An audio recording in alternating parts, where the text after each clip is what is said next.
Don't be mistaken. Evil spirits acts కూడా Holi spirit పని అనుకుంటున్నారు చాలామంది.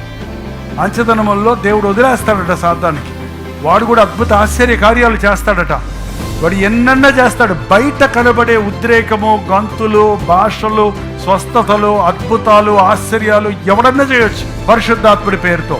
కానీ హృదయంలో పుట్టే నూతనత్వము, పరిశుద్ధత, యథార్థత, సత్యము, ఆత్మఫలము, ఆత్మవరాలు, ఆత్మ ప్రార్థన, ఆధ్యాత్మికమైన వాక్యానుసారమైన జీవితం అనేది పరిశుద్ధాత్ముడు నీలో నుండి వృద్ధి చేయాల్సింది, బయట చేసేవి కాదు. బయట పనులు కావివి, అంతరంగంలో పని పరిశుద్ధాత్ముడి కార్యం. నిన్ను నూతన పరిస్థితి, నిన్ను దీనుడిగా చేస్తుంది, నిన్ను పరిశుద్ధుడిగా చేస్తుంది, నిన్ను కృతజ్ఞత కలిగిన వాడిగా చేస్తుంది. నిన్ను పరిశుద్ధాత్ముడు నీ జీవితంలో పరిశుద్ధతను ఇస్తాడు. ఒక మాటలో చెప్పాలి.